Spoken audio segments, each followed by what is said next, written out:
Welcome to this English vocabulary lesson on 11 phrasal verbs that I think are very important for you to know. Let me know if in future videos you want me to continue making videos on phrasal verbs.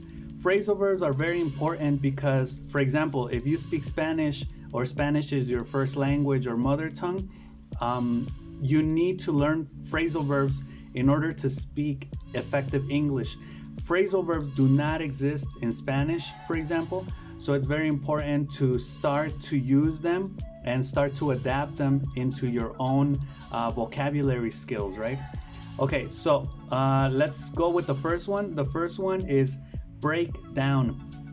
Now, break down means basically when something stops working. Let me give you an example. The car broke down on the way to the airport, right? So break down means that it stops functioning, and in this case you need to repair it, or you need to fix whatever is wrong with the machine, with the car, with the transportation vehicle. But in this case, break down also means to explain something in parts, right? For example, if I say, let me break down the topics, right? This means let me explain topic per topic, right? Let me break down the book. Let me break it down for you, right? Let me explain it to you, right? So break down has two meanings in this case. It can have more, and that's where you have to be careful with phrasal verbs, because phrasal verbs can have more than one meaning. I'm going to be explaining more than one meaning in some of these phrasal verbs.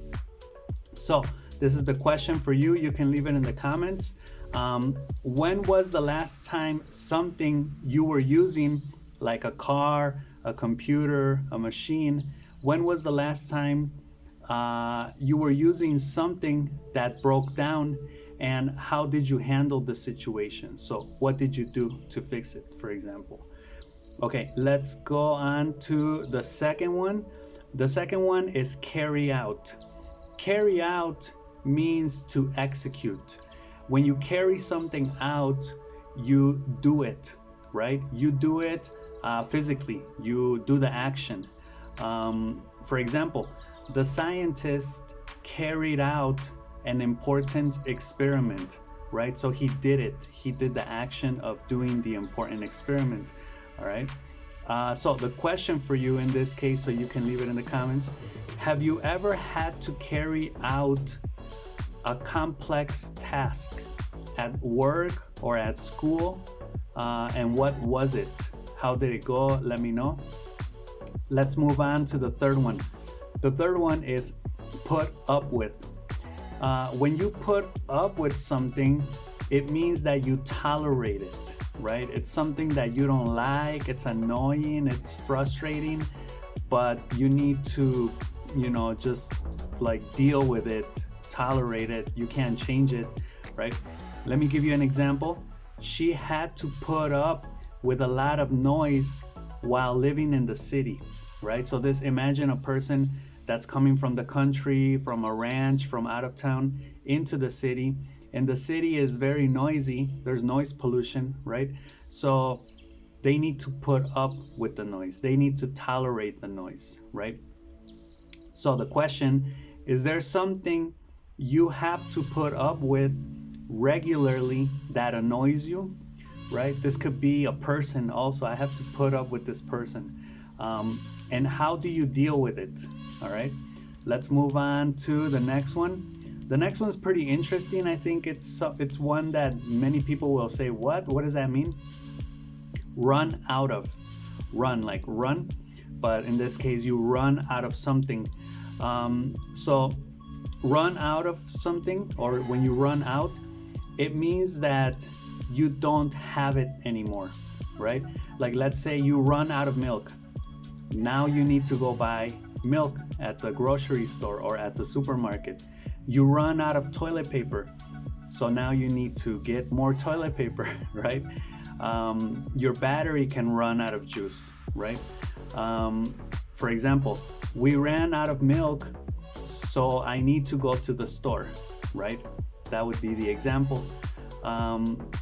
And let me give you another meaning here of run out of, because this isn't really a phrasal verb, but it is the combination of the verb run and the prepositions out of. If I say, I ran out of my house because it was late, right? This means that you literally run out of your house, right? You run because it's late. So this is acceptable too. This is okay. So the question, can you recall a time when you ran out of something important, and what did you do? Right? So that would be the question. Let's head on over to phrasal verb number 5, turn down. So turn down means like the meme, right? Turn it down for what? In this case, it does mean that, but I'll get to that in a moment. It means to reject something. So if you turn down something, it means that you don't want it, you don't accept it.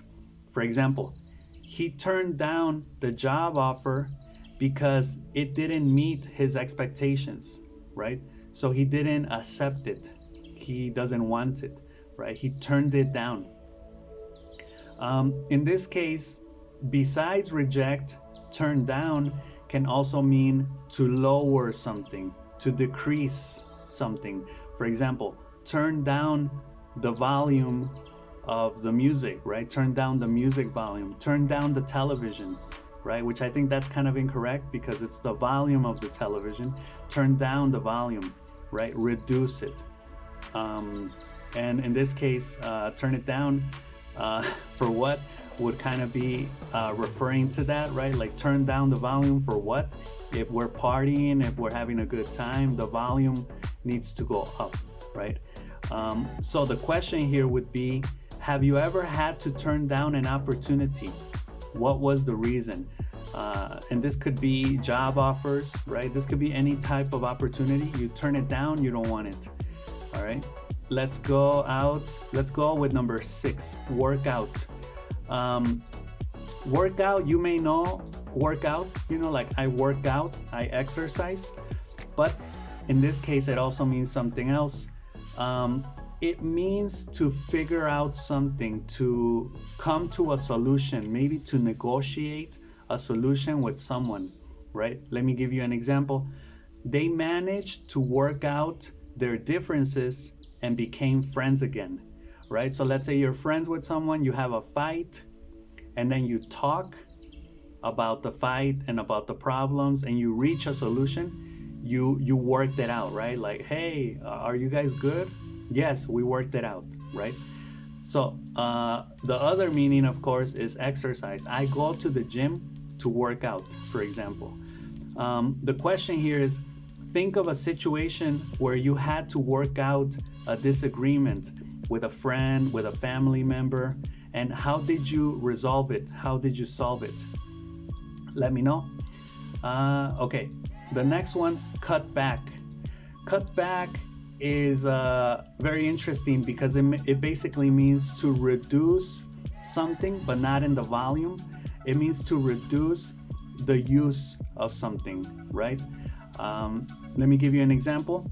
The company had to cut back on expenses to stay afloat, right? A lot of times you will also hear people that have addictions, like for example, you are addicted to smoking cigarettes, or you are addicted to drinking alcohol, and people will say, you need to cut back, right? This means don't quit cold turkey. Quitting cold turkey means that you stop completely from one day to the next day. You stop smoking, you stop drinking, and they say that's not good because of the withdrawal effects. So they say cut back, right? Cut back slowly. It means to reduce. If you're smoking 10 cigarettes a day, smoke 9, and then 8, and then 7, and then 6 a day, right? Like cut back slowly. You can cut back expenses. If you're spending too much money, cut back, right? It means to reduce. Typically, cut back is used in contexts where it's wise, right? It's a good idea to reduce it because maybe it's becoming excessive, right? So, question, have you ever had to cut back on something in your life? what was it and why, right? You can cut back on many things. Okay, number 8, fall apart. Fall apart basically means that something becomes disintegrated, right? It becomes kind of like if you eat a mazapan, right? And then you open it and it falls apart, right? Which could be like desboronar, something like that. Example, their marriage began to fall apart after the move to another city, right? Like marriages can start to fall apart when, I don't know, something, when the marriage goes through a change, right? They have kids, they get different jobs, they start to do different activities, right? So fall apart is typically like a sad thing, especially in relationships, because this means that you fall out with someone, right? You stop having commonalities or common things in common. So the question here is, can you think of an instance when a plan or project you were involved in started to fall apart?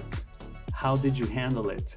So this could be also for some activity you're doing, like a project, and it begins to fall apart, right? Okay, so let me go with number 9, figure out. Figure out means kind of like the work out. You need to work out the problems. You need to figure out the problems, right? You need to find the solution. So example sentence is, it took me a while to figure out how to use the new software. So you need to understand, you need to find the solution to the problem, right? You need to figure it out. The question here is, what's something complex you recently had to figure out on your own? Let me know, because figure out typically requires attention, time, resources, right? It's I need to figure out this math problem, or I need to figure out how to use my new cell phone. I need to figure out how to use the new application. I need to figure out how to use the new update, whatever, right? Something new. Okay, number 10, let down. Let down could be a precursor or something that happens before a person or a relationship falls apart, right? Let down is basically disappoint. You disappoint me, or a person disappointed another person, right? For example, she felt let down by her friends when they didn't show up, right? That's very sad. So you agree, you say, we will all see each other at 7 at the bar, right? And you arrive and your friends don't. They let you down, right? They didn't, they weren't there, basically. So you don't have that support. The question here is, have you ever felt let down by someone, and how did you cope with it, right? Let me know how did you handle that letdown. Okay, and the last one, number 11, turn up.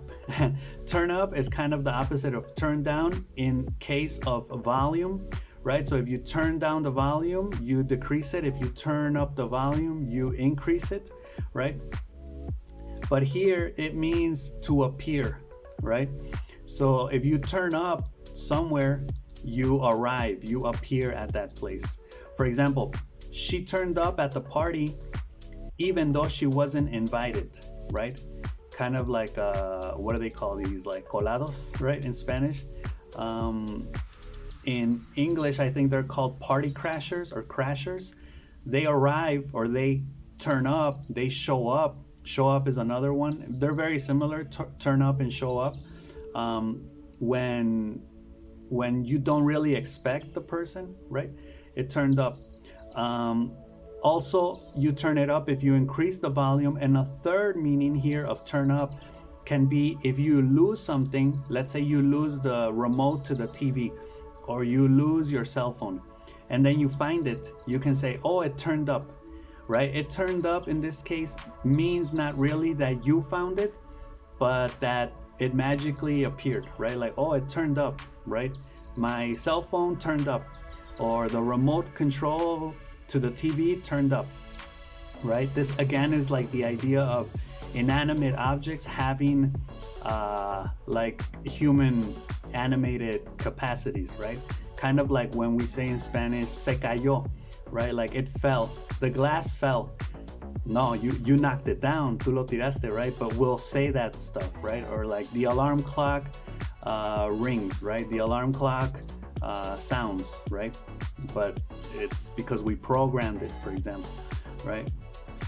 Question for turn up.